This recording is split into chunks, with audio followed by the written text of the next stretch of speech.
በስመ አብ ወወልድ ወመንፈስ ቅዱስ አሐዱ አምላክ። ዛሬ የምንማማርበት ኃይለ ቃል ከንቱ ሰው። የሐዋርያው የያዕቆብ መልእክት ምዕራፍ 2 ከቁጥር 20 ላይ አንተ ከንቱ ሰው ሰማችሁኝ? አንተ ከንቱ ሰው በሚል ነው ሐዋርያው ያዕቆብ አንተ ከንቱ ሰው አለ።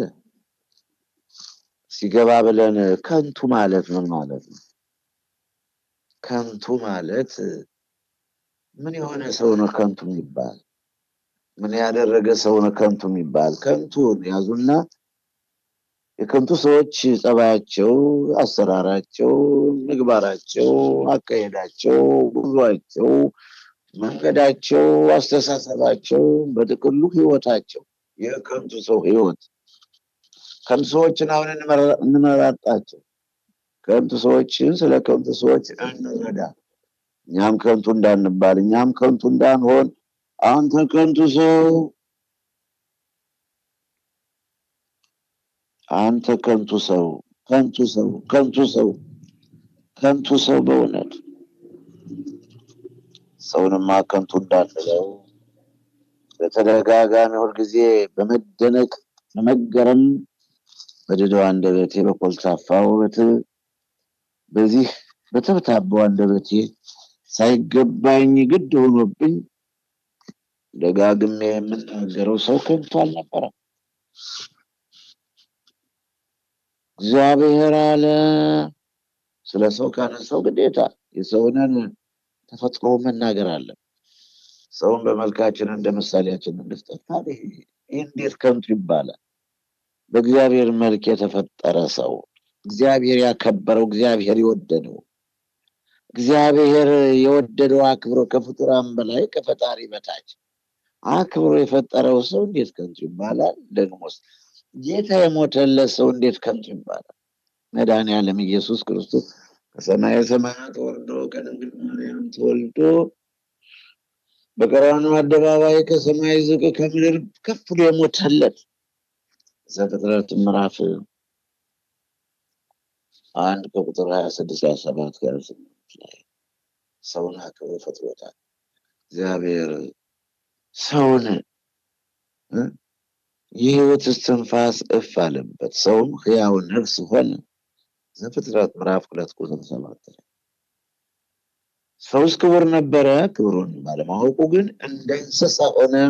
ደጋግሜ ብለው ተፈጥሯችን እያስቸገረኝ እየገረመኝ ነው። እግዚአብሔር መልክ ተፈጥረን የሰይጣንን አሰራር፣ የሰይጣንን ተልእኮ፣ የሰይጣንን ያውም በጭካኔ የተስኖት እኮ የሚያጠፋ ሰው በጭካኔ አምኖበት አረጋግጦ በድፍረት ኃጢአትን እንደ ጽድቅ፣ ክፉ ነገርን እንደ በጎ ስራ፣ ብርሃንም የሆነውን ጨለማ ነው እያለ እውነቱን ውሸት ነው ብሎ በመደምደም ገድሏል፣ ገደልኩም፣ ሰርቋል፣ ሰረቅኩም፣ ቀምቷል፣ ቀማሁም ከኃጢአት ላይ ኃጢአት መቅረብ። አንተ ከንቱ ሰው። ያው ልጁ ሰለሞን ዳዊት ልጅ ሰለሞን ወይ ሰው ሁን ማለቱን በአንደኛ ነገሥት ምዕራፍ 2 ከቁጥር 2 ላይ የሰለሞን ወይ ሰው ሁን፣ ሕግን ጠብቅ፣ እግዚአብሔር ለሙሴ የሰጠውን ሕግና ስርዓት ጠብቅ፣ እንዲህ ብታደርጉ ልጆች ሁሉ የተባረኩ ይሆናሉ ብሎኛል ጌታ። ስለዚህ ልጅ ሰለሞን ወይ ሰው ሁን፣ የሰውን ስራ ነው ያለው። የሰው ስራ ምንድን ነው? ስለዚህ ወገኖቼ ዘፍጥረት ምዕራፍ 2 ቁጥር 7 ላይ እግዚአብሔር በሰው ላይ በአዳም ላይ የሕይወት እስትንፋስ እፍ አለበት፣ ሰውም ሕያው ነፍስ ያለ ሆነ ተብሏል። በመዝሙር 48 ከቁጥር 12 ወይም ቁጥር 20 ላይ ሰውስ ክቡር ነበረ፣ ክብሩን ስላልጠበቀ እንደ እንስሳ ሆነ ተዋረደ። ደግሜ እልሃለሁ አሁን እነሆ በልባብና በልጓም እንደሚጎትቷቸው በፈለጉት አቅጣጫ እንደሚነዷቸው ሲፈልጉ ያስሮጧቸዋል፣ ሲፈልጉ ያዘገዩአቸዋል፣ ሲፈልጉ በተራራ ማመድ ያራምዷቸዋል። እንደ በቅሎ ልብ እንደሌላቸው እንደ በቅሎና እንደ ፈረሳቱ መዝሙር 30 ቁጥር 9 ላይ እንደ በቅሎ እንደ ፈረስ ልብ እንደሌላቸው ማሰብ እንደማይችሉ አጥቦ ነው። አንተ ከንቱ ሰው፣ ይህ ሁሉ ምንድነው ከንቱ ያሰኘን? ከንቱነታችን የት ላይ ነው? ሰው ከንቱን ይመስላል፣ ዘመኑም እንደ ጥላ ያልፋል ይላል። ፈቃዱ ጋር ናቸው የሀገሬ ልጆች፣ መመኪያዎቼ፣ መኩሪያዎቼ፣ አለኝታዎቼ፣ ተስፋዎቼ፣ በእውነት ያለ ሐሰት ለሽንገላ ሳይሆን በጽድቅ ነው። እኔ ከእናንተ ምን ላስቸግራችሁ ብዬ ነው እኔ ዋሸውና አልዋሽም፣ ሐሰት አልናገርም። እኔ ተፈጥሮ የማይረዳኝም የሐሰት ሰው አይደለሁምና ሰው ሲዋሽም ይገርመኛል። አቤቱ እርሱን ታውቀው ዘንድ ሰው ምንድን ነው?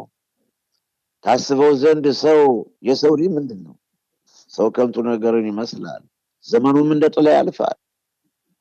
አቤቱ ሰማዮችን ዝቅ ዝቅ አድርጋቸው፣ ውረድም፣ ተራሮችን ዳሳቸው ይጢሱም ይላል መዝሙረኛው ዳዊት በመዝሙር 143 ቁጥር 3 ላይ ያለውን ቃል የተነጋገርንበት። ክቡራንና ክቡራት ወገኖቼ እንደምን ቆያችሁ? ሰው ከንቱን ይመስላል፣ ዘመኑም እንደ ጥላ ያልፋል። እንዳለፈ ጥላ አለሁ አለ ዳዊት። እንዳለፈ ጥላ፣ ትላንት እንዳለፈ ወይም ደግሞ አሁን ዛሬ ነግቶ እንዳለፈ ጥላ አለ፣ አይመለስም። እንዳንበጣም ረገፍ ይላልና ዘመናችን በምድር ላይ እንደ ጥላ ነውና እኛ የትላንት ብቻ ነን፣ ምንም አናውቅም። ስለዚህም የቀደመውን ትውልድ ጠይቅ፣ አባቶቻቸውም ለመረመሩት ነገር ትጋ። ኢዮብ ምዕራፍ 2 ቁጥር 8 ላይ ተጻፈ። ዘመኖች እንደ ጥላ አዘንብለዋል፣ እኔም እንደ ሳር ደርቄአለሁ። መዝሙር 101 ከቁጥር 11 የተጻፈውን ቃል ነው። መዝሙር 108 ከቁጥር 23 ላይ እንዳለፈ ጥላ አለኩ፣ እንዳንበጣም ረገፍ ይልልሃል። ይህ የበረሃው ስብከት ነው። የበረሃው ስብከት እንዲህ ይላል፣ ወንድምህን በመብል ምክንያት የምታሳዝን ከሆነ እንግዲህ በፍቅር አልተመላለስክም። ክርስቶስ ስለ እርሱ የሞተለትን እርሱን በመብል አታጥፋው ይላል። አሁንም የሐዋርያው ቅዱስ ጳውሎስ መልእክት ሮሜ ምዕራፍ 14 ቁጥር 15 የተጻፈ ቃል ነው። አታጥፋው ወንድምህን፣ አታስቸግረው ወንድምህን። ክርስቶስ የሞተለት ነው፣ ክርስቶስ ያከበረው ነው።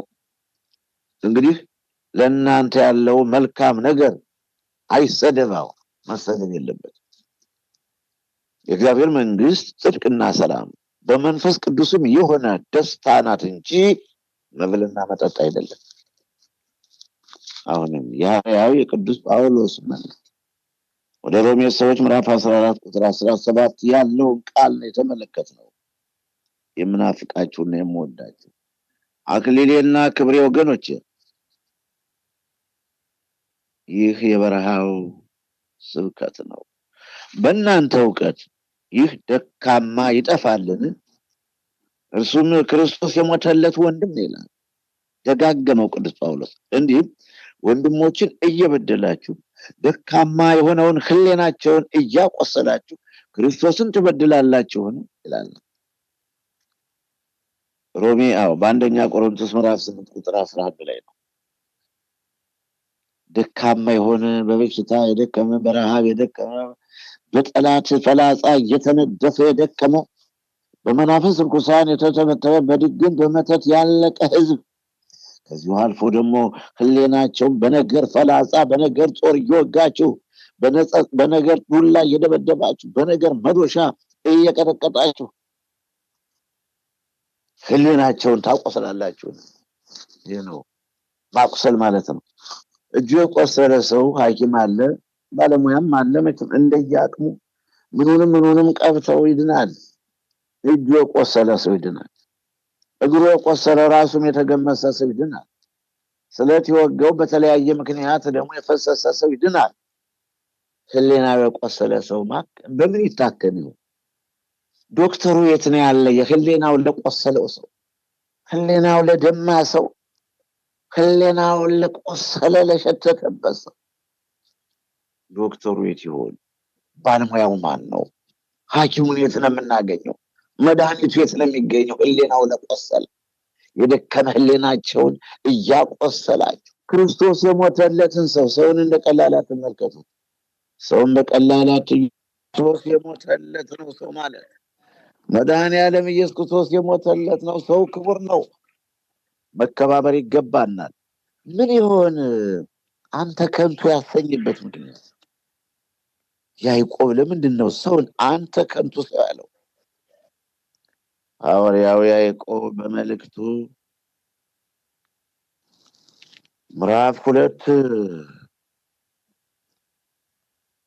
ከቁጥር 14 እስከ 26 ድረስ ወንድሞቼ ሆይ እምነት አለኝ የሚል ስራ ግን የሌለው ሰው ቢኖር ምን ይጠቅመዋል? እምነቱ ሊያድነው ይችላልን? ወንድም ወይም እህት ራቁታቸውን ቢሆኑ የዕለት ምግብን ቢያጡ ከእናንተ አንዱ በደህና ሂዱ እሳት ሙቁ ጥገቡም ቢላቸው ለሰውነት ግን የሚያስፈልገውን ባትሰጧቸው ምን ይጠቅማቸዋል? እንደዚህም ስራ የሌለው እምነት ቢኖር በራሱ የሞተ ነው። ስራ የሌለው እምነት የሰማችሁ ነው ወገኖች። ስራ የሌለው እምነት፣ በጎ ምግባር የሌለው እምነት፣ ፍቅር የሌለው እምነት እያለ ነው የሚላቸው። የተጻፈውን ነው የማነበው። ስራ የሌለው እምነት፣ ፍቅር የሌለው እምነት፣ መግባባት የሌለበት እምነት፣ ሕግን ያልጠበቀ እምነት ማለት የሞተ ማለት ነው አለ። ነገር ግን አንድ ሰው አንተ እምነት አለህ እኔም ስራ አለኝ፣ እምነትህን ከስራ ለይተህ አሳየኝ፣ እኔም እምነቴን በስራዬ አሳያለሁ ይላል። እግዚአብሔር አንድ እንደሆነ አንተም ታምናለህ፣ መልካም ታደርጋለህ። አጋንንትም ደግሞ ያምናሉ ይንቀጠቀጡማል። ማርቆስ ምዕራፍ 5 ቁጥር 7 ላይ አንተ የእግዚአብሔር ልጅ ኢየሱስ ክርስቶስ ሆይ እያለ ነው የሰገደለት። በመቃብር ይኖር የነበረው ክፉ መንፈስ ሰው በነፃነት እንዳያልፍ የሚማታ፣ የሚደበድብ፣ የሚሳደብ፣ የሚያዋርድ በዛም ቦታ ላይ ሰው በነፃነት የማያልፍበት እንዲሁም ራሱንም ሲፈልግ ወደ ውሃ ሲፈልግ ወደ ምድረ በዳ የሚወስድ በምድረ በዳ በመቃብር ይኖር የነበረው ክፉ መንፈስ ነው። ጌታችን አምላካችን መድኃኒታችን ኢየሱስ ክርስቶስን ባየው ጊዜ አንተ የእግዚአብሔር ልጅ ኢየሱስ ክርስቶስ ሆይ ያለ ጊዜያችን ልታጠፋን መጣህን ብሏል። ታዲያ እንግዲህ አጋንንትም ያምናሉ አለ ቅዱስ ያዕቆብ። ይህን ያዘና ይንቀጠቀጡማል አለ። በጎ ምግባር ስለሌላቸው ግን አይድኑም። አጋንንት መቼውም ቢሆን አይድኑም። በጎ ምግባር ፍቅር የላቸውም። ስለዚህ ወገኖች እግዚአብሔር አንድ እንደሆነ አንተ ታምናለህ፣ መልካም ታደርጋለህ። አጋንንትም ደግሞ ያምናሉ ይንቀጠቀጡማል። አንተ ከንቱ ሰው እምነት ከስራ ተለይቶ የሞተ መሆኑን አታውቅምን?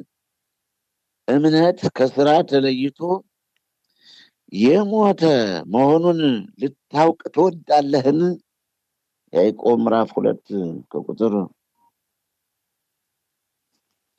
20 ላይ የተጻፈ ቃል ነው ወገኖች። አባታችን አብርሃም ልጁን ይስሐቅን በመሰዊያው ባቀረበው ጊዜ በስራ የጸደቀ አልነበረምን? ቃሉ ጋር ናችሁ? ትልቅ እምነት ማለት ይሄ ነው። እምነት አሁን አብርሃም እግዚአብሔር አብርሃም ይለዋል። አብርሃምም ጌታ ሆይ ጌታ ሆይ ጌታ ሆይ ይላል። ይህ የአብርሃም ደግነት የአብርሃም ፍጹምነት የአብርሃም የጽድቅ ስራ በዓለም የታወቀ ነው።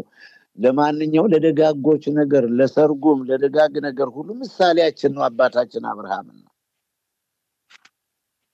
አብርሃም አባታችን በመጽሐፍ ቅዱስም የአብርሃም አምላክ የይስሐቅ አምላክ የያዕቆብ አምላክ ነኝ ብሏል። እሱ ራሱ ዘጸአት ምዕራፍ 3 ከቁጥር 6 7 8 ላይ የአብርሃም አምላክ የይስሐቅ አምላክ የያዕቆብ አምላክ ነኝ ብሏል።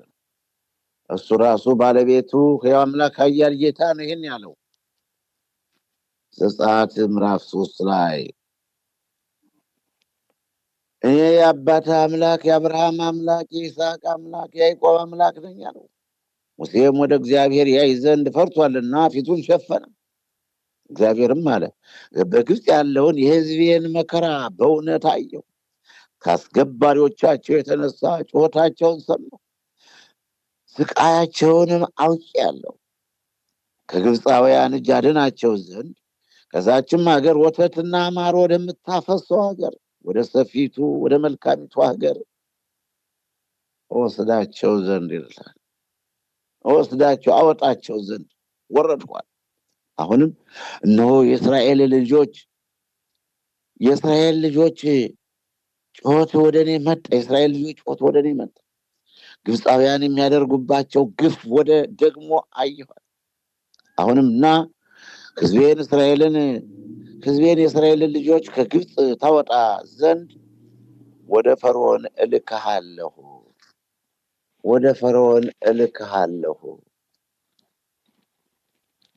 ክቡራንና ክቡራት የዚህ የበረሃው ስብከት ታዳሚዎች ወደ ፈርዖን እልክሃለሁ።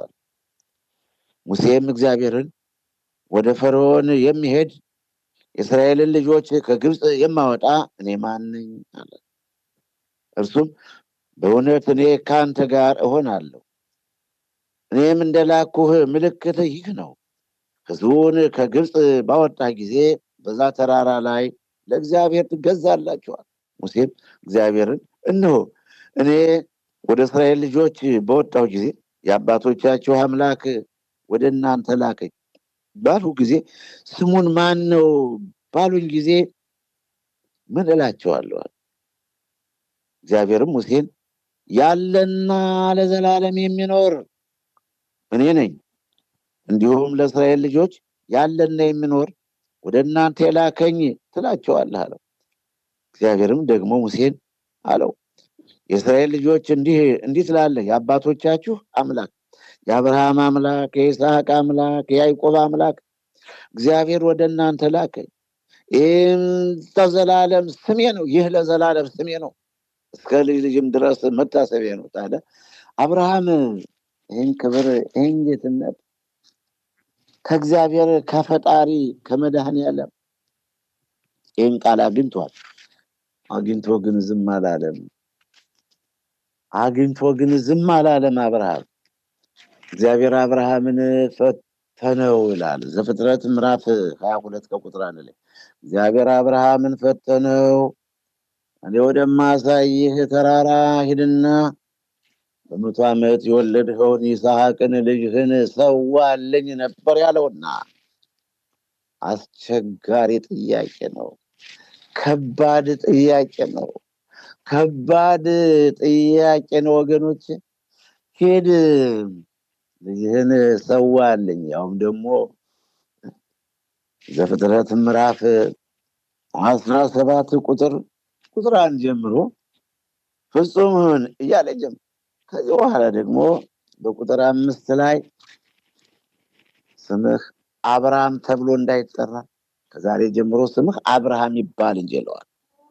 ከዛሬ ጀምሮ ያንተ ስም የለም አብርሃም መባል የለበትም። ዘፍጥረት ምዕራፍ 17 ቁጥር አብርሃምም የ99 ዓመት ሰው በሆነ ጊዜ እግዚአብሔር ለአብርሃም ተገለጸለትና እኔ ኤልሻዳይ ነኝ፣ በፊቴ ተመላለስ፣ ፍጹም ሁን፣ ቃል ኪዳኔንም በእኔና በአንተ መካከል አደርጋለሁ፣ እጅግም አበዛሃለሁ። አብርሃምም በግንባሩ ወደቀ። እግዚአብሔርም እንዲህ ብሎ ተናገረው፣ እነሆ ቃል ኪዳኔ ካንተ ጋር ነው፣ ለብዙ ሕዝብም አባት ትሆናለህ።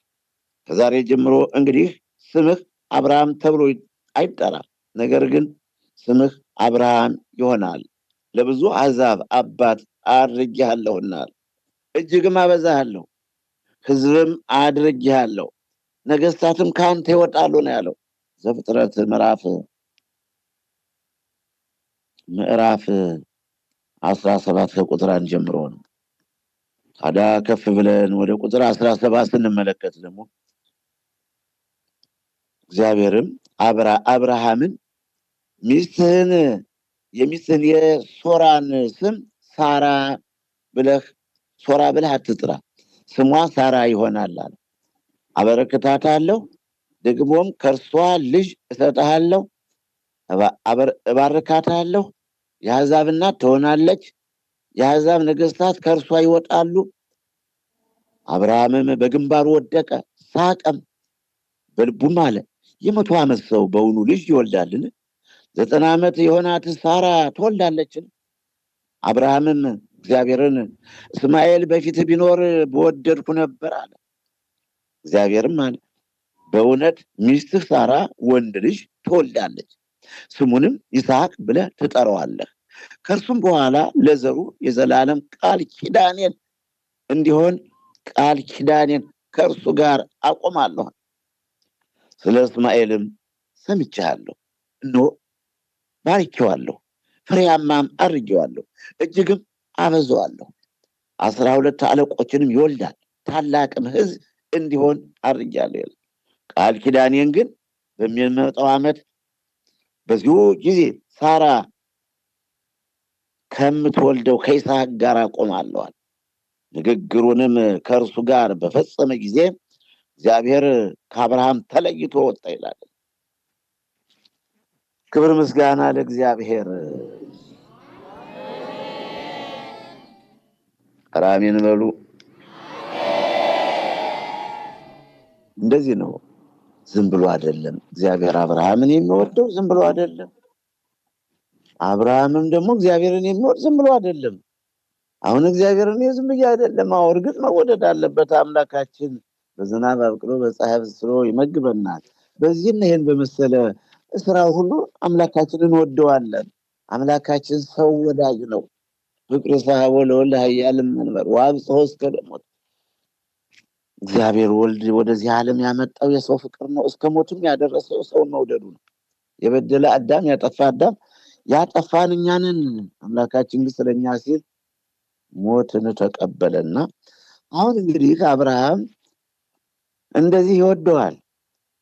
ይስሐቅን መወለድን ስለ ፍቅሩ፣ ስለ ደግነቱ፣ ስለ ቅንነቱ፣ ስለ እውነተኛ አባትነቱ፣ እንግዳ ወዳጅ ስለመሆኑ ይስሐቅን እንዲወልድ ካረጀ ከ100 ዓመት በኋላ ሚስቱም ሳራ 90 ዓመት ሆኗት እግዚአብሔር ቃል ገባለት። በቃሉም መሰረት ይስሐቅ ተወለደ።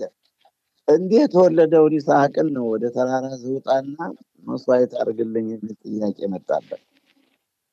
አብርሃም አባታችን 2 ሎሌዎች አስከተለ፣ አህዮችንም ጫነ፣ ፍልጥም በአህዮች እንጨት ፍልጥ ያዘ። እንዲሁም ስሙን ይዞ ወደ ታዘዘው ተራራ ከይስሐቅ ጋር ጉዞ ጀመረ።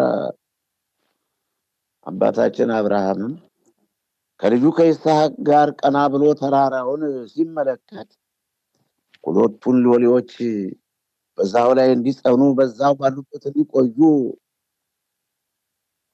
ትእዛዝ በመስጠት ልጁን ይስሐቅን ይዞ ወደ ተራራው ወጣ። እናንተ እንዴት ብትባሉ በ100 ዓመት አረጃችሁ ቀርቶ እንዲያው ከ7ቱ ከ8ቱ ልጅ አንዱን አምጡ ብትባሉ እንዴት ነው? እምነትን በተግባር እምነትን በስራ ላይ እምነትን በስራ ላይ መተርጎም ማሳየት ይሄን ይመስላል ወገኖች። አብርሃም አባታችን ልጁን ይዞት ነው የወጣ። በ100 ዓመት ነው የወለድሁት፣ ካረጀው ነው ያገኘሁት። ይሄን በእንባ በጸሎት የተገኘ ልጅ ነው።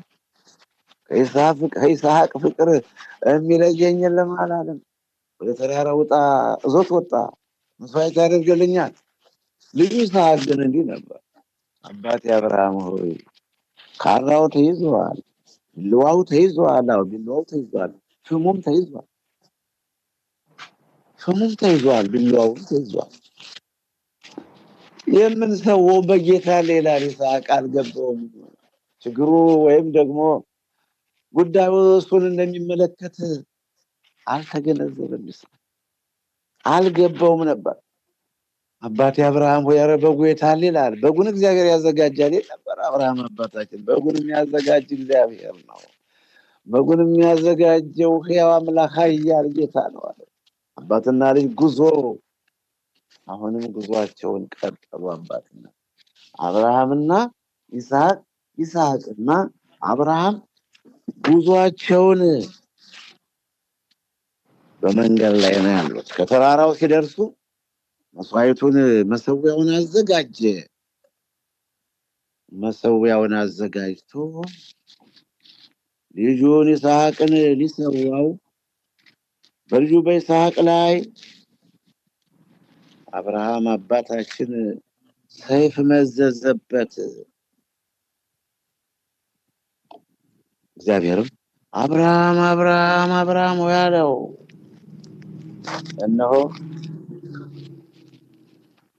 በእውነት ከአንድ ልጅህ ይልቅ እግዚአብሔርን እንደምትወድ ነው ያለው። አሁንም ዘፍጥረት ምዕራፍ 22 ከቁጥር የእግዚአብሔርን መልአክ ከሰማይ ጠራና አብርሃም አብርሃም አለው። እርሱም እነሆኝ አለ። በብላቴናው ላይ እጅህን አዘርጋ፣ አንዳችም አታደርግበት፣ አንድ ልጅ ግን ለእኔ አልከለከልህምና። እምነት ማለት ይሄ ነው። እምነትን በምግባር ይሄ ነው። እንደ እግዚአብሔርን እወዳለሁ፣ እኔ እግዚአብሔርን አመልካለሁ፣ እኔ ክርስቲያን ነኝ። መልካም ጥሩ ነው። ግዴታ እኮ ነው። ከዚህ በላይ ምን ሌላ አማራጭ አለ? ምን አማራጭ የለውም። ይሄ ነው ልናደርገው የሚገባንን እያደረግን ያለን ሰዎች። እንዴት ነው አባታችን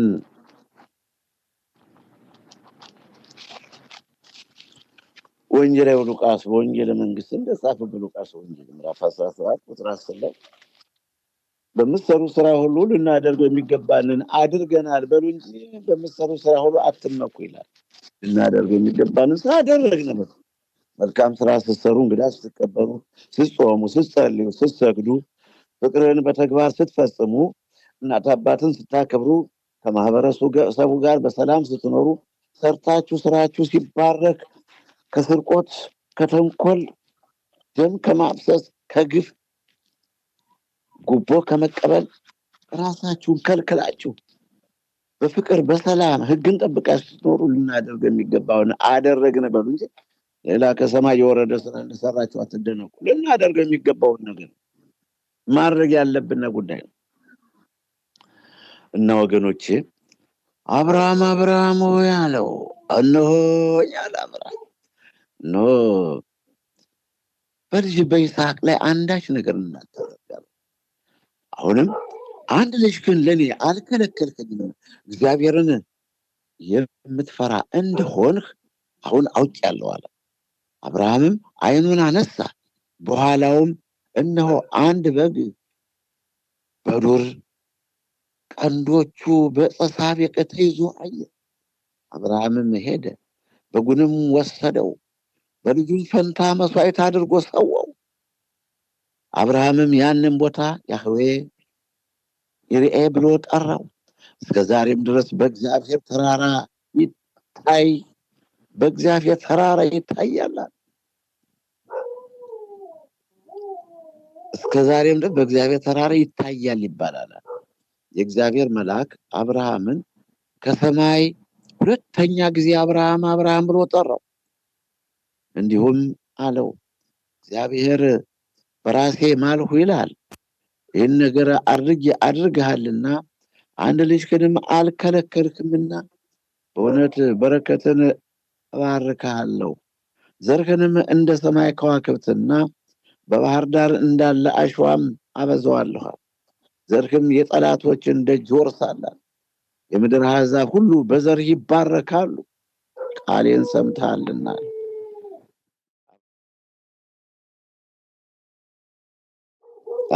አብርሃም ወደ ብላቴናው ወደ ይስሐቅ ተመለሰ። ተነስተውም ወደ ቤርሳቤህ አብረው ሄዱ። አብርሃምም በቤርሳቤህ ተቀመጠ ይላል።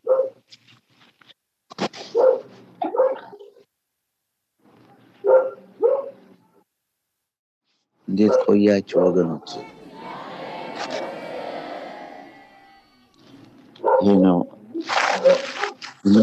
እምነታችን። እንዲህ ነው ማድረግ ያለብን። እምነታችን ችግር በመጣ ቁጥር መቋቋም አለብን። ዘፍጥረት ምዕራፍ 22 አልፎ አልፎ በማንበብ እስከ ቁጥር 19 የተጻፈውን ቃል ነው ያነበብኩት። እንደው እምነት አለኝ፣ አማኝ ነኝ፣ ቄስ ገሌ አባቴ ናቸው፣ አባገሌ ወንድሜ ነው ወይ አጎቴ ነው ወይ ምን ብንለው የሚጠረቃቀም ነገር የለም። አንተ ከንቱ ሰውን ያለ ሐዋርያው ያዕቆብ ፍቅር የሌላቸውን ሰዎች፣ ነገረኞችን ሰዎች፣ ቂመኞችን ሰዎች፣ ሕግ እግዚአብሔርን የማያከብሩትን ሰዎች፣ ሕግን የሚተላለፉትን ሰዎች አንተ ከንቱ ሰው ብሏቸዋል። ከንቱ ከመባል ያወጣል እግዚአብሔር። ይኸውልህ አንተ ከንቱ ሰው እምነት ከስራ ተለይቶ የሞተ መሆኑን ልታውቅ ትወዳለህ? አባታችን አብርሃም ልጁን ይስሐቅን በመሰዊያው ባቀረበ ጊዜ በስራ የጸደቀ አልነበረምን? በስራው ጸደቀ። በቃ አብርሃም በስራ ጸደቀ፣ በስራው ፈጸመው፣ በተግባር ፍቅሩን በተግባር አሳየ። እምነት ከስራው ጋር አብሮ ያደርግ እንደነበረ በስራው እምነት እንደተፈጸመ ትመለከታላችሁን? መጽሐፍ አብርሃም እግዚአብሔርን አመነ ጽድቅም ሆኖ ተቆጠረለት ያለው ተፈጸመ፣ የእግዚአብሔር ወዳጅ ተባለ። ሰው በእምነት ብቻ ሳይሆን በስራም እንዲጸድቅ ታያለህን? ታያለሽን? ሰው በእምነት ብቻ ሳይሆን በስራ እንደውም እኮ እምነቱን ያሰድባል። በጎ ምግባር የሌለው ሰው እንዲ አማኝ ነኝ ቢል እምነቱን አማኝ ነኝ ብሎ የእምነቱን ሕግ ካላከበረ በእምነቱ ጸንቶ በእምነቱ ውስጥ ያሉትን ሕግ አትግደል፣ አታመንዝር፣ አትስረቅ፣ በሐሰት አትመስክር፣ ይህንና ይህን የመሳሰለውን ሕግ ካልፈጸመ ውሸታም ነው። በእናንተ ምክንያት የእግዚአብሔር ስም በእናንተ ምክንያት የእግዚአብሔር ስም የተሰደበ ይሆናል የሚል ቃል ተጽፏል ወገኖች። መዝሙር 52 ከቁጥር 5 ላይ በእናንተ ምክንያት የእግዚአብሔር ስም ይሰደባል፣ የተሰደበ ይሆናል። ስለዚህ ወገኖች በተቻላችሁ መጠን አማኝ ነን ብለን እየተመላለስን ከእምነት ውጭ የሆነ ስራ መስራት፣ እንደ ውሻ መናከስ፣ እርስ በርስ መጣላት፣ ሰውን ሰው ማሳደድ፣ ሰው በሰው መጨከን፣ የሰውን ድካም መጥምጦ መብላት፣ በሰው ትከሻ መቀማጠል፣ በድግምት በመተት የሰውን ቤት ማፍረስ መቼም ቢሆን የማልቀበለው ነገር ነው። ይሄ ነው ዋናው ነገር። አንተ ከንቱ ሰው እምነት ከስራ ተለይቶ በጎ ምግባር፣ ፍቅር፣ ትህትና፣ ትዕግስት፣ ገርነት የሌለበት እምነት የሞት እንደሆነ ልታውቅ ትወዳለህ። መጽሐፍ አብርሃምም እግዚአብሔርን አመነ ጽድቅም ሆኖ ተቆጠረለት ያለው ተፈጸመ፣ የእግዚአብሔር ወዳጅ ተባለ። የእግዚአብሔር ወዳጆች እንድትባሉ የአብርሃም በረከት እንዲያርባችሁ እንዲሁ በአብርሃም አባታችን በረከት ይደርብን መልካም ብላችኋል። በአሁኑ ዘመንም ደግሞ የምታዩትን የምትሰሙትን በረከትሽ በረከት ብትሉ መልካምን በረከት ከሆን ምን አለ? የምትፈልጉት በረከት ነው። በረከቱን ያድላችሁ፣ በረከቱን ያድለን አምላክ። ነገር ግን በረከት የሚገኘው ዝም ብሎ በረከት አይደለም። ሁሉም እኮ ዋጋ አለው። አሸዋው እኮ በገንዘብ ነው። አመድ ብትሉም እኮ አመድ ዝም ብሎ ማፈስ አይቻልም። ሁሉ በገንዘብ ነው። እንጀራው ምኑ የሚገዛ በዳቦ ልብሱ በገንዘብ ነው። በረከት ዝም ብሎ ማፈስ ሳይደክሙ ሳይለፉ ዘንበለ መከራ እየተረገብ ጸጋ ለማግኘት መከራ መቀበል ያስፈልጋል። እግዚአብሔር የእኛን መከራ አይወደውም አይፈልገውም። ነገር ግን የዋህነት፣ ቅንነት፣ ራስን መግዛት ጠባብ በር መንገዱ አይቀጥልም። ወደዛ የሚገቡ ጥቂቶች ናቸው። ሰፊ በር መንገዱ ትልቅ፣ ወደዛ የሚገቡ ብዙዎች ናቸው። ጠባብ በሩ ሊሄዱባት ብላ ላመኑበት እኮ ቀላል ምን የሚከብድ ነገር አለ? የሚከብድ ነገር የለም። አብርሃምን አመጣው። አብርሃምም እግዚአብሔርን አመነ፣ ጽድቅም ሆኖ ተቆጠረለት፣ ያለው ተፈጸመ፣ የእግዚአብሔር ወዳጅ ተባለ። ሰው በእምነት ብቻ ሳይሆን በስራ እንዲጸድቅ ታያለህን? እንደዚሁም ጋለሞታይቱ ረዓብ መልእክተኞችን ተቀብላ የኢያሱን መልእክተኞች በሌላ መንገድ በሰደደቻቸው ጊዜ በስራ አልጸደቀችምን? ከነፍስ የተለየ ስጋ የሞተ እንደሆነ እንዲሁም ደግሞ ከስራ የተለየ እምነት የሞተ ነው። ማወቅ ያለባቸው ይሄ ነው። ከንቱ ያሰኘው ይሄ ነው። ሐዋርያው ያዕቆብ አንተ ከንቱ ሰው ያለው ሰው ከንቱ ሆኖ አይደለም። ሰው በእግዚአብሔር መልክ የተፈጠረ ነው። እንደ ሰው ክቡር የለም። ከፈጣሪ በታች ሰው ክቡር ነው። ሰውን ልናዋርደው፣ ሰውን ልናሳድደው፣ ሰውን ልናንገላታው፣ ሰውን ልንሰድበው፣ ሰውን ልንዘልፈው፣ ሰውን ግፍ ልንፈጽምበት፣ ሰውን ልናሰቃየው አይገባም። ሰው ክቡር ነው። ደረጃውን ጠብቆ ካልተገኘ ሐዋርያው ጴጥሮስ ያለው ነው። አለቅነታቸውና ቦታቸውን ላልጠበቁ ለተሳሳቱት መላእክት እግዚአብሔር ሳይራራላቸው ወደ ጥልቁ ጥሎ እስከ ፍርድ ቀን ይጠብቃቸዋል ብሎ ሁለተኛ ጴጥሮስ ምዕራፍ 2 ከቁጥር 4 የተጻፈ ቃል ግድ ነው። ካጠፉ መቀጣት አይቀርም። ያጠፉ እኔ እንደዚህ ነኝ ብሉት፣ ስም ቢያበዙት፣ ምክንያት ቢፈጥሩት ያጠፋ አጥፍቷል፣ በጥፋቱ ይቀር። እግዚአብሔር ኃጢአትን ላደረጉ መላእክት ሳይራራላቸው ወደ ገሃነም ጥሎ በጨለማ ጉድጓድ ለፍርድ እንዲጠበቁ አሳልፎ ሰጣቸው። እንዲጠበቁ ይሄ ነው። ኃጢአት ሰርቶ አልጠየቅም፣ አይቻልም፣ አይሆንም። ደግሞ ምግባር እምነት ያለ በጎ ምግባር አይሆንም። እምነታችን በምግባር በፍቅር በመፋቀራችን ነው። አሁንም የአብርሃምን የጨርሰው ዘፍጥረት ምዕራፍ 13 ቁጥር 7 ላይ አብርሃምና ሎጥ የወንድሙ ልጅ ነው። እግዚአብሔር አብርሃምን አለው ዘፍጥረት ምዕራፍ 12 ቁጥር 1 ላይ ወደማሳይህ ሀገር ሂድ ብሎታል። በዘፍጥረት ምዕራፍ 12 ላይ እግዚአብሔርም አብርሃምን አለው ከሀገርህ ከዘመዶችህ ከአባትህም ቤት ተለይተህ እኔ ወደማሳይህ ምድር ውጣ። ታላቅ ሕዝብ አደርግሃለሁ፣ እባርክህም አለው፣ ስምህንም አከብረዋለሁ፣ ለበረከት ሁን። አሜን። የሚባርኩህንም እባርካለሁ፣ የሚረግሙህንም እረግማለሁ። የምድር ነገስታት ሁሉ በአንተ ይባረካሉ። አብርሃምም እግዚአብሔር እንደነገረው ሄደ፣ ሎጥም ከእርሱ ጋር ሄደ። አብርሃምም ከካራን በወጣ ጊዜ የ75 ዓመት ሰው ነበር። ከካራን ሲወጣ እድሜው 75 ዓመት ነበር። በዚህ ላይ ነው እንግዲህ ታዲያ የአብርሃምና የሎጥ መንጎች በሚጠብቁት መካከል ጠብ ሆነ። እዛም ዘመን ከነዓናውያንና ፌርዛውያን በዛች ምድር ተቀምጠው ነበር። አብርሃምም ሎጥን አለው እኛ ወንድማማች ነንና በእኔና በአንተ በረኞቻችንና በረኞች መካከል ጠብ እንዳይሆን እለምናለሁ። የአብርሃም ልጆች እንደዚህ ነው መሆን ያለባቸው። እንደዚህ ነው መሆን ያለብን። እንደዚህ ነው ማድረግ ያለብን። ክቡራንና ክቡራት ወገኖቼ ይሄው መጣላት የለብንም አለ አብርሃም። አንጣላ። ከብቶች በዝተዋል፣ መልካም። በጎች በዝተዋል፣ መልካም። በዚሁም እረኞችህ እና እረኞችህ እየተጣሉ ነው። ነገር ግን በእኔና ባንተ መካከል ጠብ አይበጀንም። ውበታችን ፍቅር ነው፣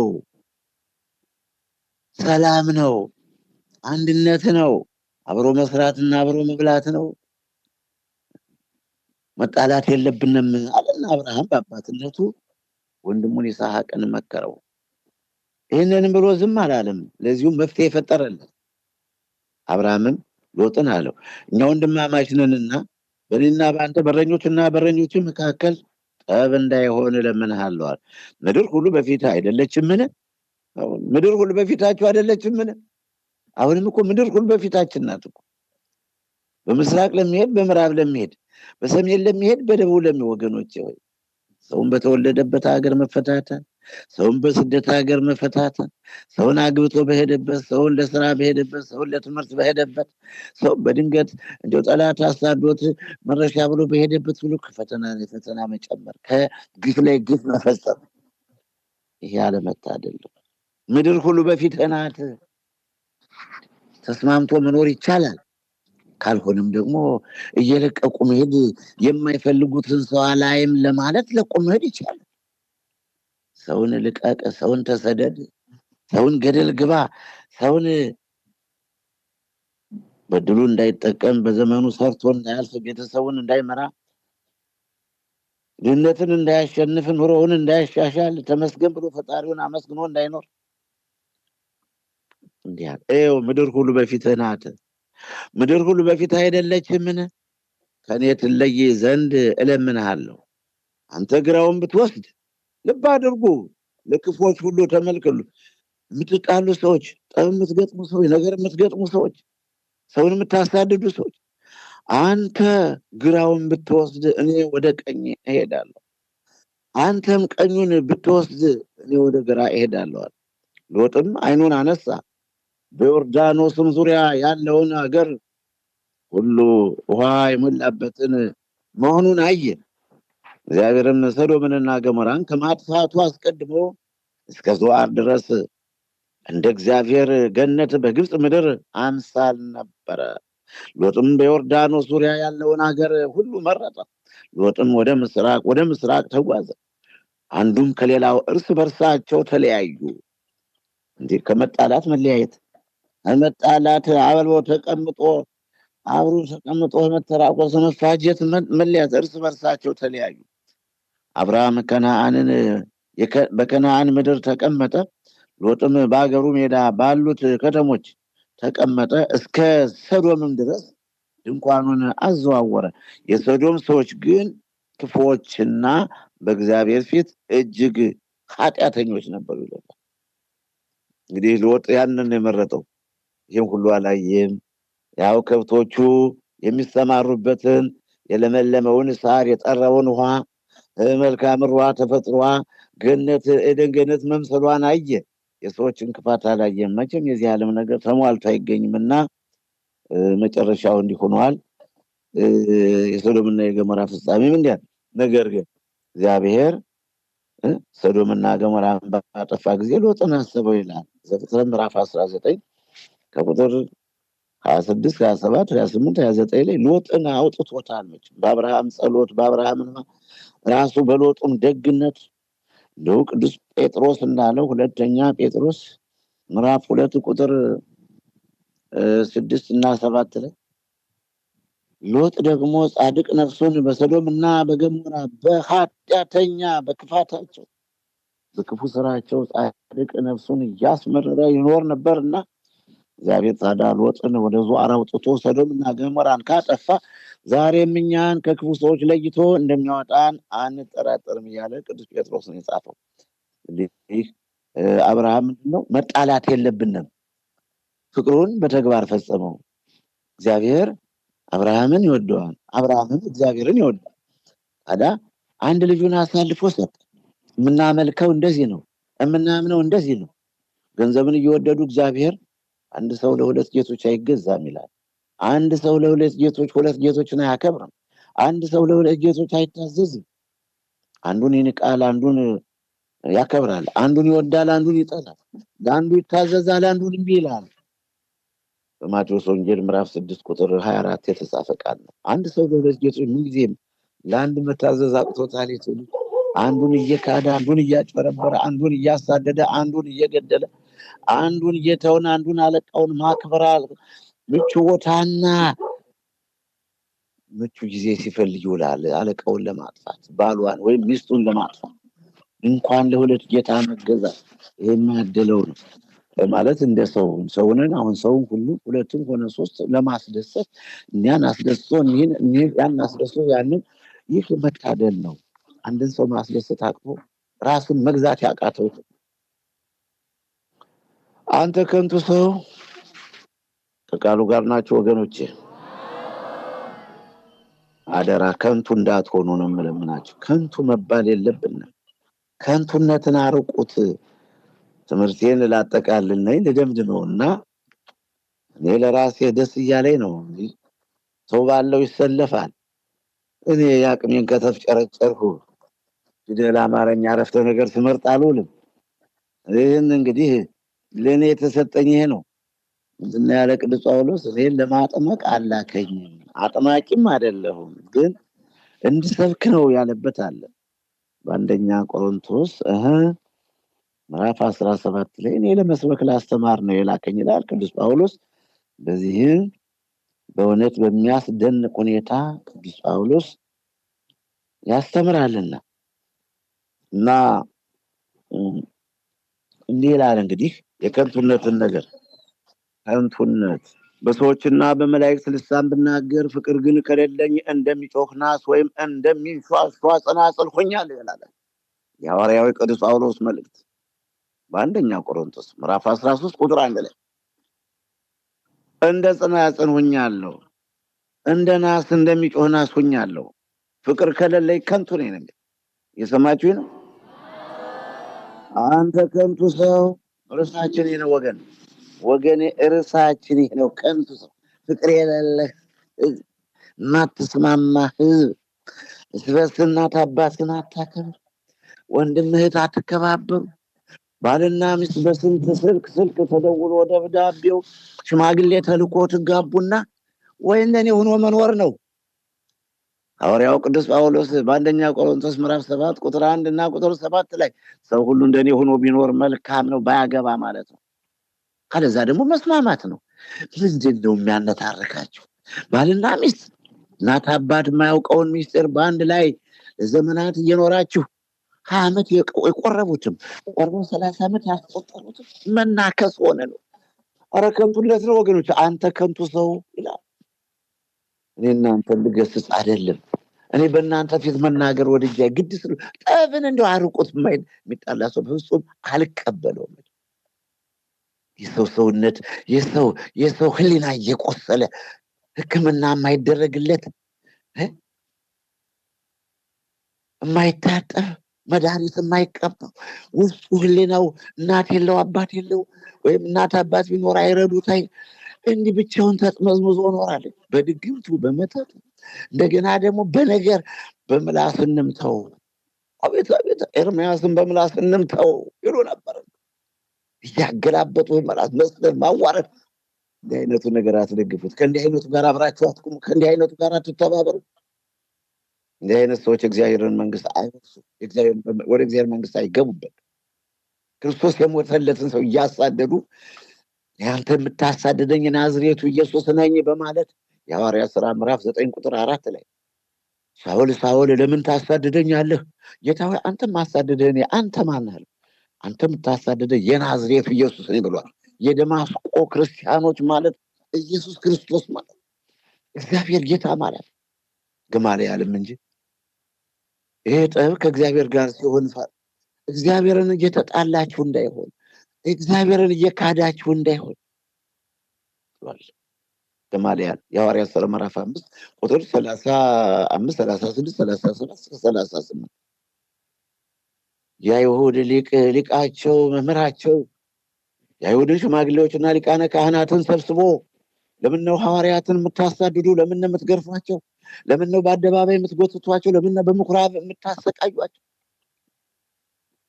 ይህ ስራ እነሱ በፊት ቴዎዳስ የሚባል ሰው እኔ ታላቅ ነኝ ብሎ ከ400 ሰዎች በላይ አስከትሎ ነበር። እሱም ጠፋ፣ ተከታዮቹም ተበተኑ። እንዲሁም የሰው ልጅ በተቆጠሩ ይሁዳ የተባለ ደግሞ መጣ። እሱም እንዲሁ ታላቅ ነኝ የሚሉ ሰዎችን አስከተለ፣ አሳተ። እሱም ጠፋ፣ ተከታዮችም ጠፋ። አሁንም እንጂ ይሄ የምታዩት አገልግሎት ከሰው ከሆነ ይጠፋል፣ ከእግዚአብሔር ከሆነ ግን ልታጠፉት አትችሉም። የሰማይ አባት የተከለው ተክል አይደርቅም፣ የሰማይ አባት ያልተከለው ደግሞ ይደርቃል።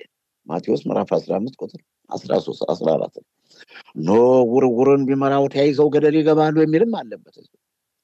ስለዚህ ገማልያል ሊቁ ምንድን ነው ያለው? ይህ ጠብ ሰዎችን ሳይሆን እግዚአብሔር እንዳይሆን እግዚአብሔርን እየተጣላችሁ ነው። እግዚአብሔር ያዘዘውን ትእዛዝ የእምነት ማጣት፣ እምነት ቢስነት ከንቱነት ነው። ተመልከቱ፣ ሰውን መጣላት ከንቱነት ያለው ሐዋርያው ያዕቆብ እግዚአብሔርን መጣላት ከንቱነት ነው። ከድንጋይ ከሳት ሄዶ መግባት፣ ከግንድ ጋር መጋጨት፣ ከድንጋይ ጋር መጋጨት ማለት ነው እግዚአብሔርን መጣላት ማለት ነው። ትንቢትም እንኳን ቢኖረኝ ምስጢርንም ሁሉና እውቀትን ሁሉ ባውቃለሁ። አዋቂ ነኝ። ሊቃውንት፣ አዋቂዎች፣ ብልሆች፣ በተፈጥሮ ብልሆች፣ በተፈጥሮ እግዚአብሔር የገለጸላችሁ፣ በትምህርት ያገኛችሁ፣ በምርምር በፍልስፍና ያገኛችሁ ሊቃውንት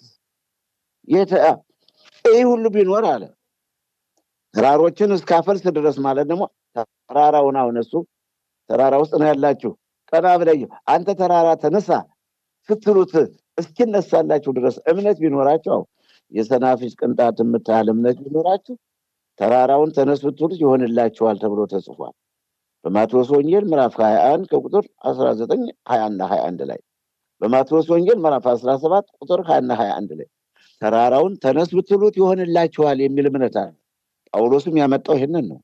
ተራራውን እስካፈልስ ድረስ ተነስ ብዬ በቃሌ ያለ አድዋማ፣ ያለ አካፋ፣ ያለ ዶዘር፣ ያለ ግሪደር እስካፈልስ ድረስ እምነት ቢኖረኝ ፍቅር ግን ከሌለኝ ከንቱ ነኝ። ደግሞ ይህ ሁሉ የሌላችሁስ ተራራ የማፍለስ እምነት የሌላችሁ፣ እንደገና ደግሞ ትንቢትም አትናገሩ፣ እውቀትና ጥበብ የሌላችሁ፣ ትምህርት የሌላችሁ፣ እንደኔ ከስጋዊ ከመንፈሳዊም ከስጋዊም ስጦታ ባዶ የሆን ሰዎች ከዚህ በላይ ደግሞ ፍቅር አጠን መጨረሻችሁ ምንድን ነው?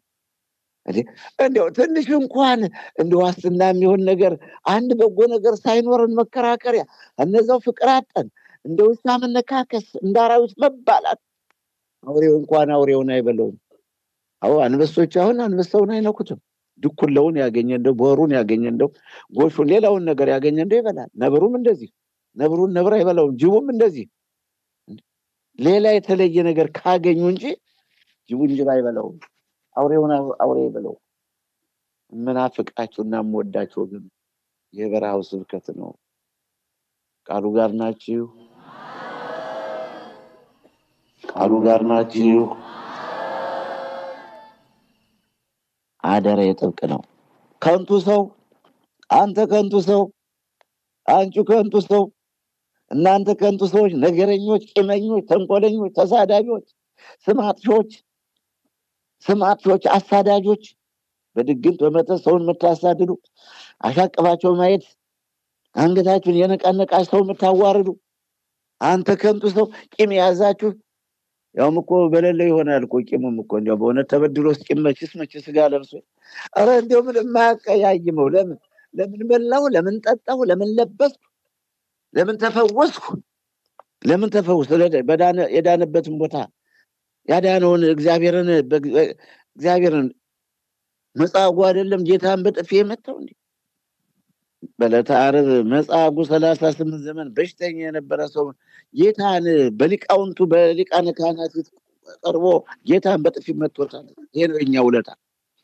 ድሆችን ልመግብ ያለኝን ሁሉ ባካፍል፣ ስጋዬንም ለእሳት ማቃጠል አሳልፌ ብሰጥ፣ ፍቅር ግን ከሌለኝ ምን እጠቅማለሁ? ምንም አይጠቅመኝም አለ።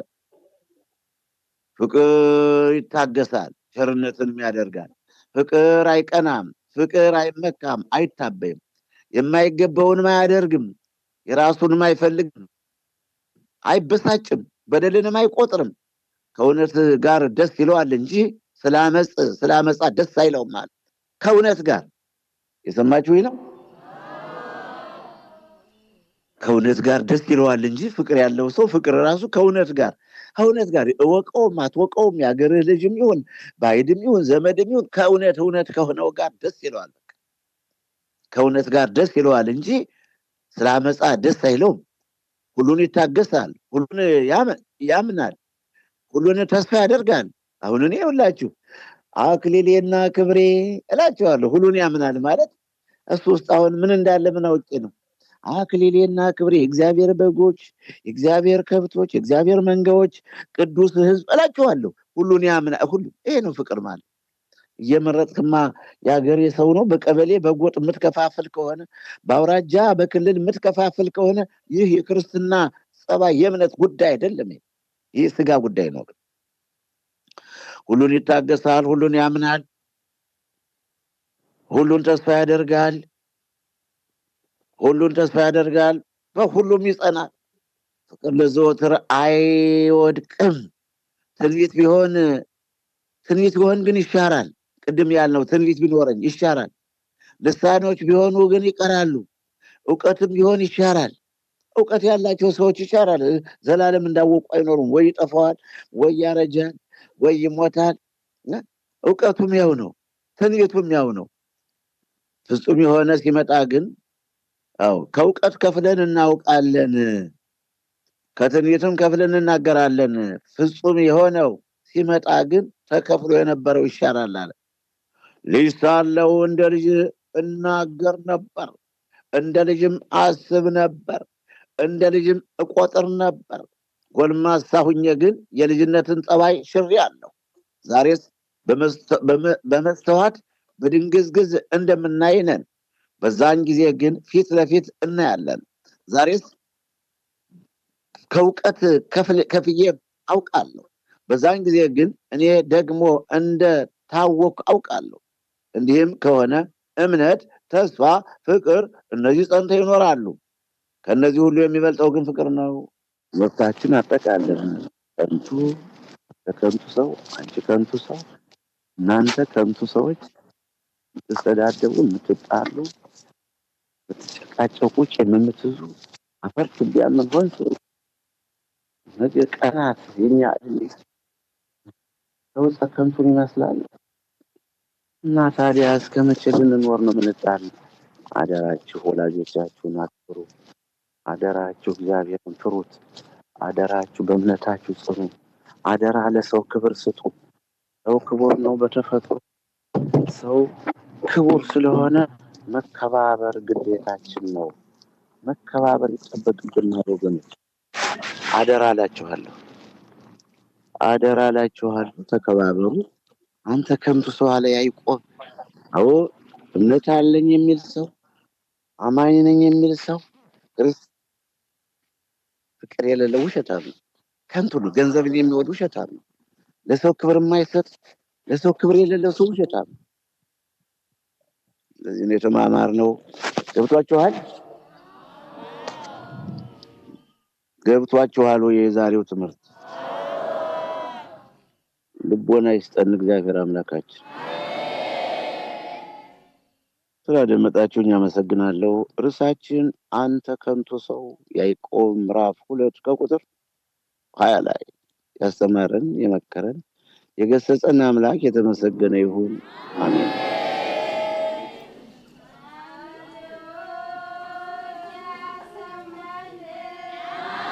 Mm-hmm.